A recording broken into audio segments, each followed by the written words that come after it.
primeiro ano. Hoje a gente vai fazer a correção da avaliação de Sistema Internacional de Unidades e Introdução à Cinemática. Eu vou deixar o arquivo em PDF para vocês conseguirem acompanhar a correção. Lembrando que quando vocês responderam o formulário, as questões apareciam de forma aleatória para vocês, com as alternativas de forma aleatória também. Então, vamos lá. A primeira questão é aquela que fala sobre as características do Sol. O enunciado diz o seguinte: o Sol é a estrela mais próxima de nós, todos os planetas do Sistema Solar giram ao seu redor, e cada um com um período diferente. Ele é responsável pelo suprimento de energia da maioria dos planetas. O Sol só é uma estrela por causa de sua enorme quantidade de massa, que é da ordem de 300.000 vezes a massa da Terra. Dados sobre o Sol. Daí a gente tem uma tabelinha que tem ali o raio, a área da superfície e várias outras informações. Continuando a questão. Assinale a alternativa que indica a temperatura do centro do Sol sem notação científica. Então, olhando para a tabela, primeiro a gente tinha que achar qual das linhas da tabela apresentava a temperatura no centro do Sol. Tem duas temperaturas aparecendo, a temperatura da superfície e a temperatura do centro. A temperatura do centro está escrita em notação científica e vale 1,5 vezes 10⁷ Kelvin. Esse vrum que vocês ouvem atrás do vídeo são as obras aqui perto as obras do apartamento, tá? Desculpa, tentei achar um horário que não tivesse tanto, mas tá difícil. Bom, como a questão está pedindo para assinalar a alternativa que apresenta a temperatura do Sol fora da notação científica, o que a gente tem que fazer nesse caso, né? Eu tenho o coeficiente da medida aqui, que é 1,5, e também temos a potência de base 10. Como eu quero tirar da notação científica, primeiro a gente tem que tirar ou abrir essa potência. Então, 1,5 vezes, na verdade, 10 elevado a 7. O que é 10 elevado a 7? Quando eu tenho um número escrito na forma de potência, significa que eu estou multiplicando a minha base, no nosso caso é 10, por ela mesma, 7 vezes. Então, é 10 vezes 10 vezes 10 vezes 10, 7 vezes. Isso daqui, abrindo essa potência, então, vai ficar 10 milhões. E 1,5 vezes 10 milhões, 15 milhões de Kelvin, que é a unidade de medida para esse valor. A alternativa, nesse caso do arquivo em PDF, seria a alternativa A. Questão 2. Questão 2 fala o seguinte: as aulas de um colégio têm início às 7h15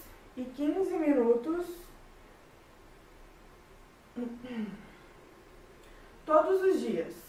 Num determinado dia, o relógio apresentou um mau funcionamento e o sinal de término soou às 13h30 A duração das aulas nesse dia no colégio, expressa em segundos, é igual a... Bom, o que a gente sabe, né, da questão 2? Sabemos que o horário de início das aulas é 7h15. E nesse dia que o relógio apresentou um mau funcionamento, a aula terminou às 13h30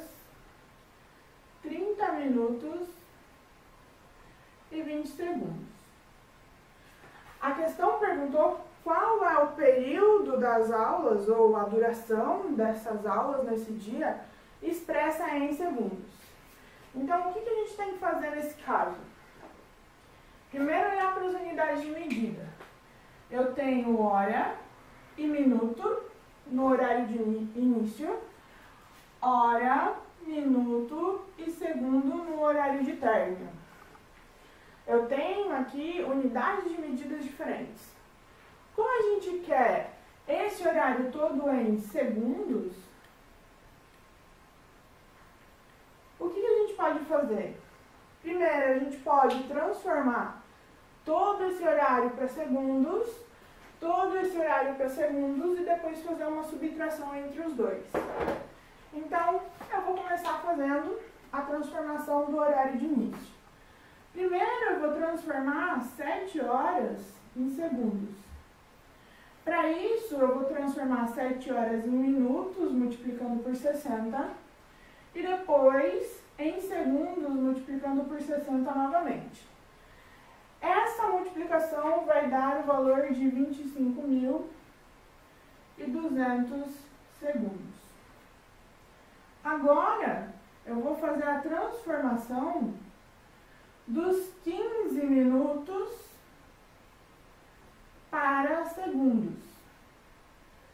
15 vezes 60, já faço a transformação aí de minuto para segundo, vai ser igual a 900 segundos.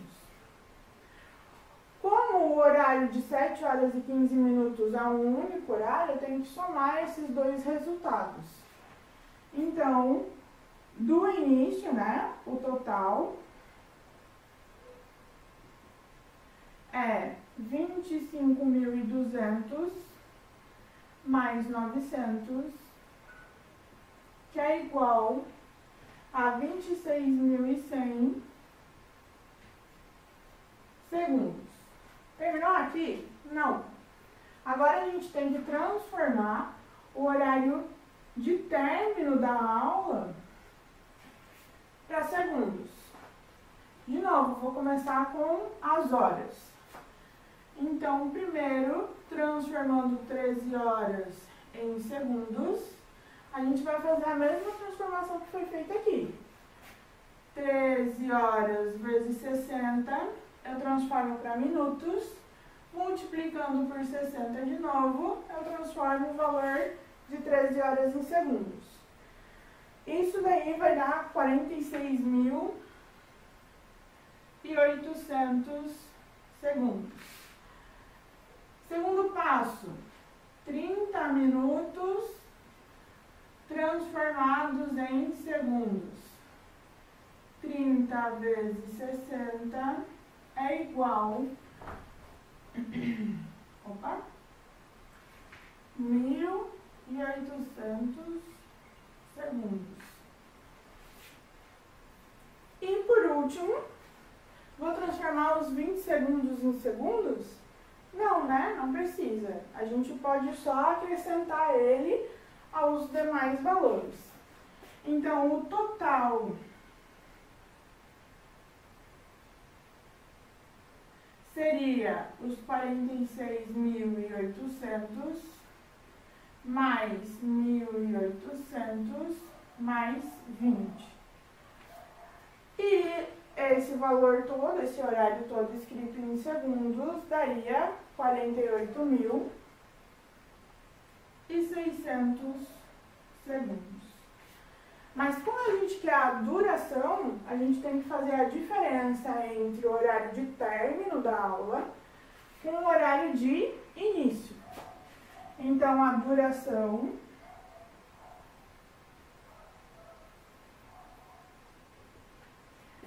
é o horário de término, 48.600, menos o horário de início das aulas, 26.100. Isso vai ser igual a 22.520 segundos. Está aqui a nossa resposta. E essa alternativa era a alternativa no documento que está aparecendo aí pra gente, alternativa E, nenhuma das alternativas. Questão 3. Assinale a alternativa que apresenta as unidades de medida padrão do Sistema Internacional de Unidades para massa, comprimento e tempo. Para massa, a unidade de medida padrão é o quilograma. Para comprimento é o metro e para tempo é o segundo. Então, questão 3, alternativa A. A questão 4 dizia o seguinte: o transporte internacional de grandes quantidades de mantimentos e produtos são feitos por meio de navios. Considere um container de 25 toneladas que transporta barras de chocolate de 160 gramas cada. Assinale a alternativa que representa a ordem de grandeza da quantidade de barras de chocolate que pode ser armazenada nesse container. Então, o que a gente sabe nessa questão? Que o container ele tem capacidade de 25 toneladas, que cada barra de chocolate tem 160 gramas. Bom, eu quero saber a quantidade de barras que cabem dentro do container. Sabendo a capacidade de massa do container e a massa de cada barra, e fazendo a divisão entre a capacidade do container pela massa da barra, a gente consegue descobrir a quantidade de barras. Qual que é o problema aqui? O problema aqui é que as unidades de medida estão diferentes. Então, primeiro eu tenho que transformar ou 160 gramas em toneladas ou as toneladas em gramas. Em particular, eu acho mais fácil transformar o que está em tonelada em grama. Por quê? A gente vai trabalhar com um número grande mais um número inteiro. Se eu transformar os 160 gramas em toneladas, a gente vai trabalhar com um número na forma de decimal. Então, eu vou ter uma grande quantidade de vírgulas, de zeros no valor. Então, vamos lá, fazendo a transformação. Primeiro, transformar esses 25 toneladas em quilograma. De tonelada para grama, né? Qual é o procedimento? Primeiro, eu tenho que transformar para quilograma, então eu multiplico por 1000 o valor. E depois, para grama, multiplicando por 1000 também. Isso daqui vai dar 25 milhões de gramas. Bom, então a capacidade do nosso container em gramas está aqui. Agora, como é que a gente quer determinar a quantidade de barras que vão caber neste container? Eu vou dividir a capacidade dele pelo valor da massa de cada barra. Então, dividido por 160 gramas. Grama cancela com grama, isso daqui vai ser igual 156.200 barras. 250.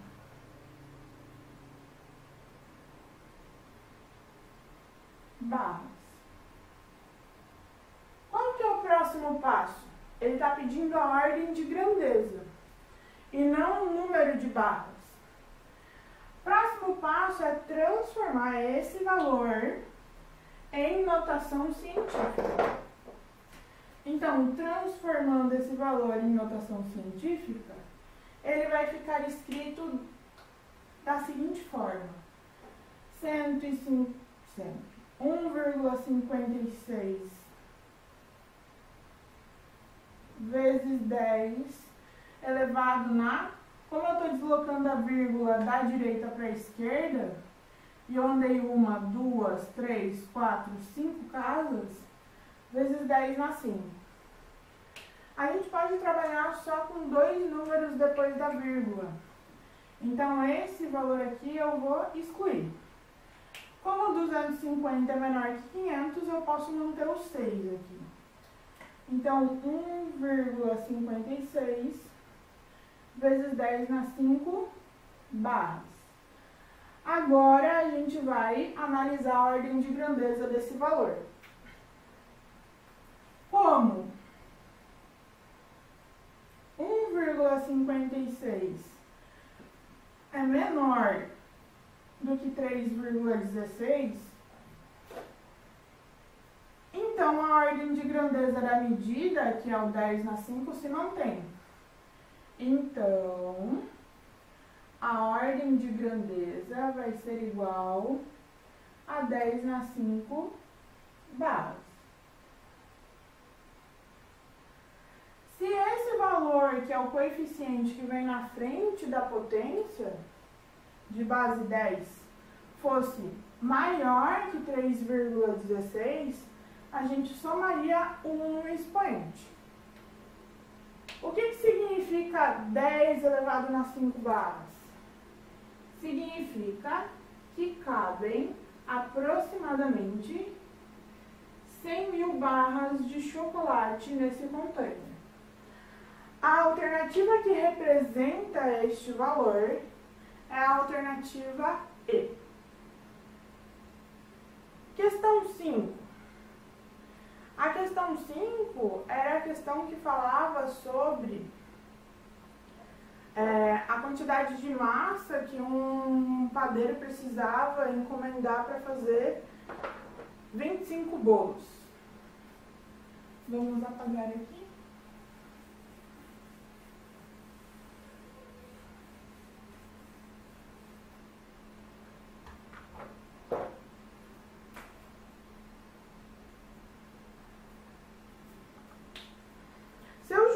Dono de uma padaria muito famosa em sua cidade. Essa semana, a sua padaria recebeu uma encomenda de 25 bolos para um café colonial. Seu João decidiu fazer a receita do bolo simples, que tem grande saída em seu estabelecimento. A receita detalhada está abaixo, daí a gente tinha ali a receita. Desprezando os ingredientes líquidos e úmidos, assinale a alternativa que contém a quantidade aproximada de ingredientes secos que seu João deverá comprar para a encomenda. O valor deve estar em quilogramas. Então, olhando para a receita, quais são os ingredientes secos? Açúcar, farinha de trigo e fermento em pó. Então, na receita do bolo vai 200 gramas de açúcar,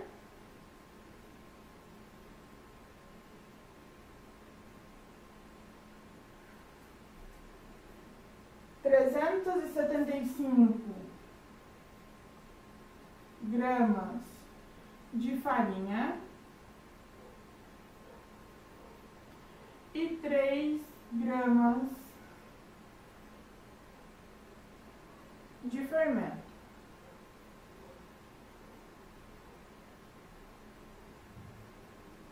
Isso é a receita para um bolo, né? A quantidade de ingredientes secos para um bolo. Se a gente somar essa quantidade aqui, eu vou ter o total de ingredientes secos. E o total de ingredientes secos vai ser igual a 578 gramas. Como eu quero a quantidade para 25 bolos, a gente multiplica esse valor por 25. E teremos aí o total de 14.450 gramas de ingredientes secos que devem ser encomendados para 25 bolos. Só que a gente não quer este valor em gramas, e sim em quilograma. Então tem que fazer uma conversão. Para transformar de grama para quilograma, dividir por 1000, porque em 1 quilograma eu tenho 1000 gramas. Isso vai ser igual a 14,450 quilogramas. Mas, professora, não tem uma alternativa que tenha o 14,450? Mas eu tenho uma alternativa que é muito próxima a esse valor, que é a alternativa 14,5 quilogramas. E é essa alternativa que deveria ser assinalada, é a alternativa C. Questão 6. A questão 6 dizia o seguinte: da lavoura até um restaurante de estrada, um caminhão percorre 84 km com velocidade média de 70 km por hora. Após uma pausa de 48 minutos para o lanche, o motorista segue o lanche do motorista, a viagem é retomada, sendo percorrido 120 km com velocidade média de 60 km por hora, até a chegada ao porto. Assinale a alternativa que corresponde à velocidade média de toda a viagem. Bom, o que é o conceito de velocidade média? O conceito de velocidade média, ou o conceito de velocidade, é uma medida da rapidez com que o objeto se movimenta. Só que é levado em consideração a distância que ele percorreu, o deslocamento, e o tempo que ele levou para percorrer essa distância. Esse tempo que ele levou para percorrer essa distância se inclui o tempo que ele ficou parado também. Então, vamos lá. Para o primeiro trecho, né? Que é antes de chegar no restaurante. Esse motorista percorreu uma distância de 84 quilômetros, então o deslocamento dele foi de 84 quilômetros, com uma velocidade de 70 quilômetros por hora. Aí ele fez uma parada no restaurante que durou um tempo de 48 minutos. E ele seguiu viagem e fez no segundo trecho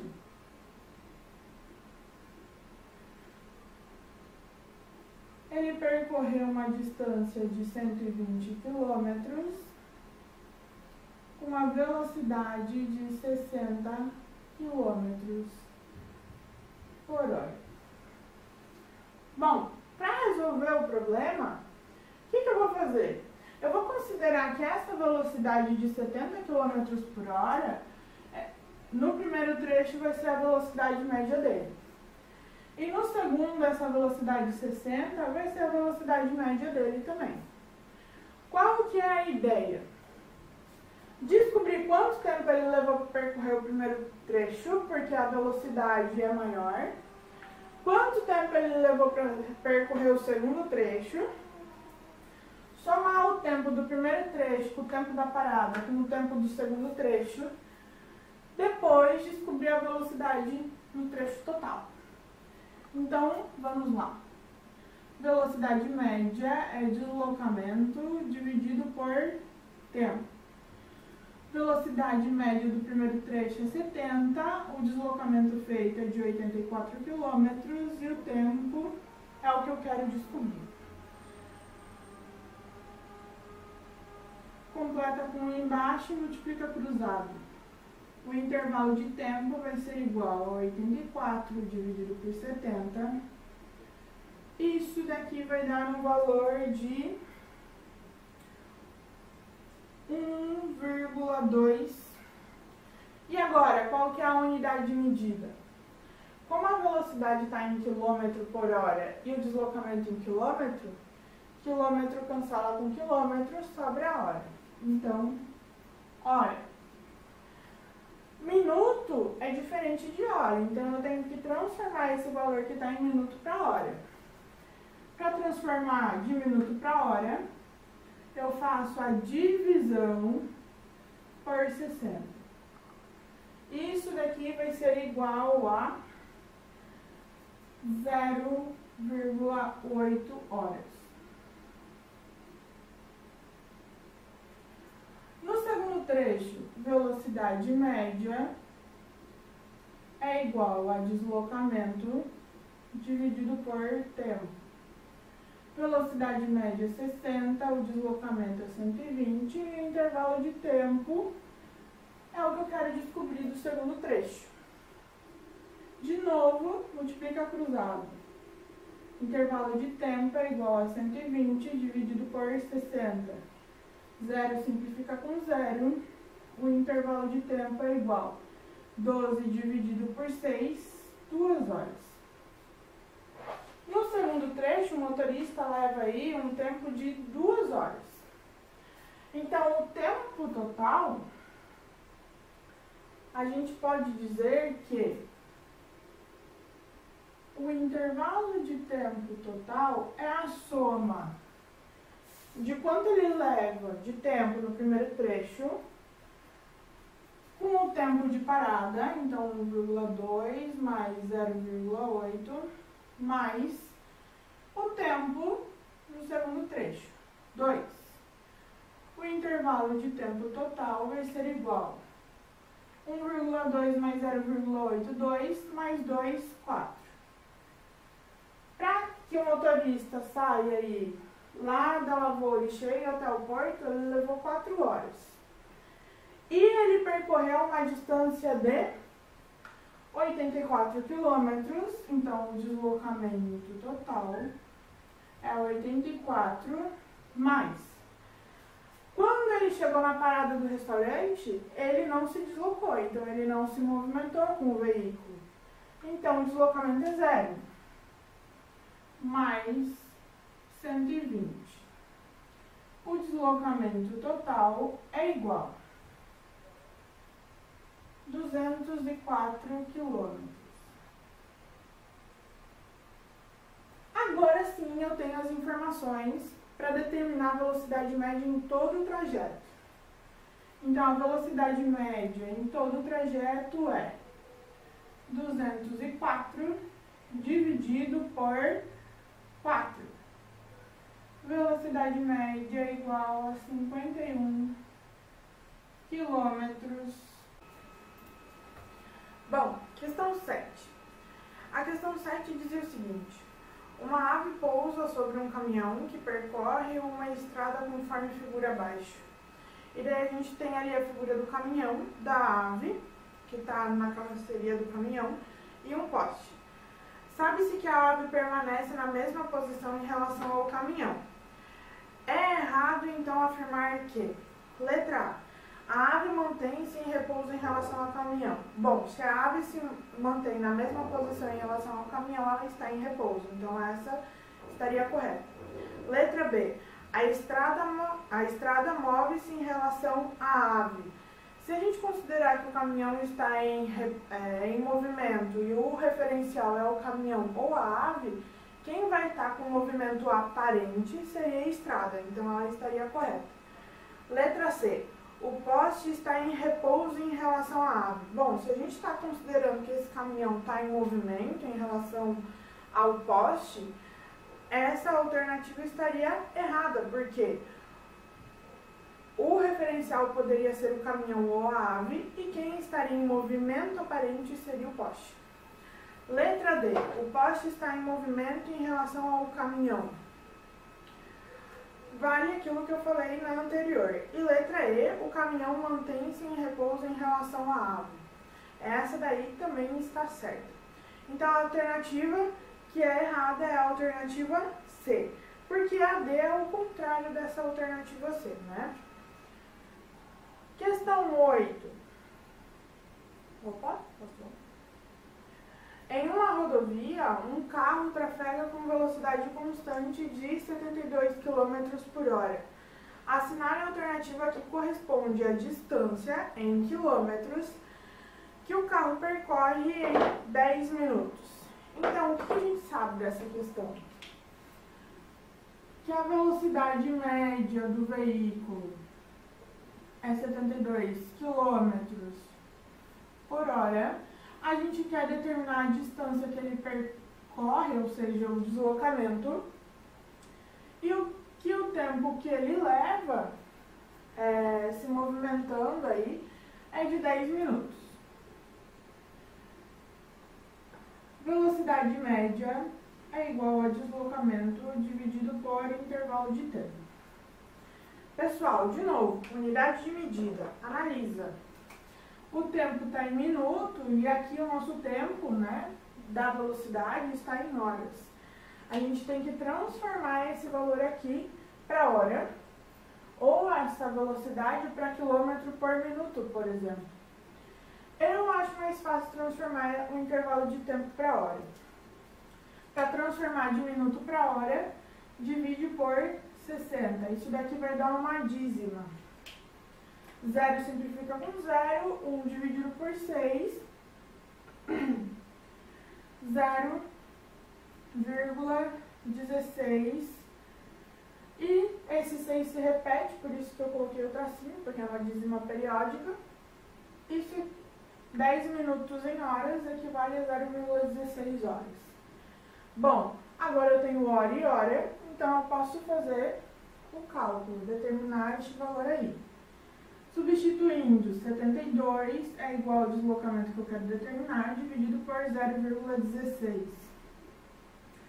Completa com 1 embaixo, multiplica cruzado. Deslocamento é 72 vezes 0,16. Isso daqui vai dar 11,99999, sempre vai dar uma dízima. Aproximadamente 12 quilômetros, né? Alternativa D. Questão 9. Considere um ponto na superfície da Terra. Podemos afirmar que o ponto descreve uma trajetória circular. Então, se a gente imaginar o nosso planeta e fixar um ponto no nosso planeta, eu vou ter uma trajetória circular desse ponto. Tá certo? Letra B. O ponto está em repouso. Se eu considerar que o referencial é o planeta Terra, o ponto muda de posição em relação ao planeta, ao centro do planeta, por exemplo? Não, então esse ponto estaria em repouso. Letra C. O ponto descreve uma trajetória elíptica. Ele descreve uma trajetória elíptica.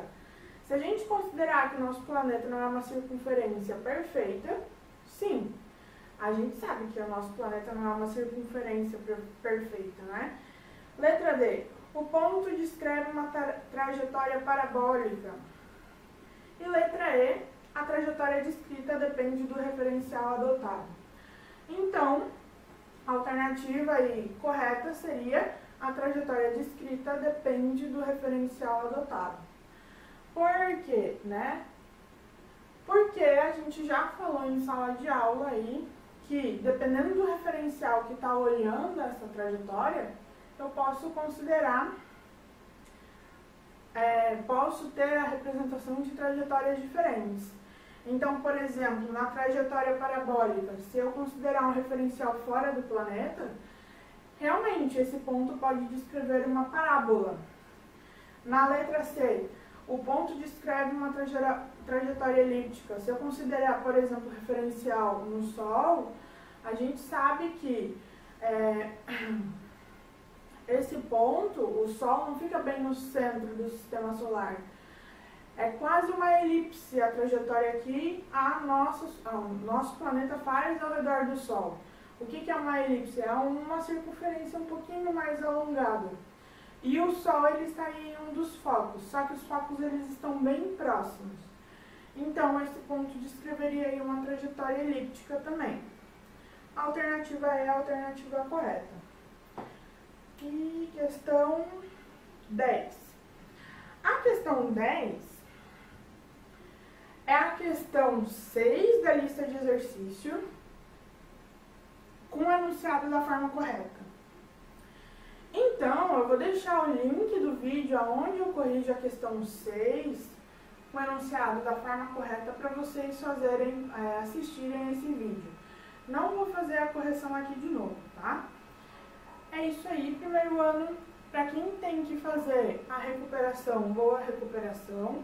Para quem não precisa fazer, esse vídeo serve aí para vocês corrigirem e verem aonde que vocês erraram. Tchau!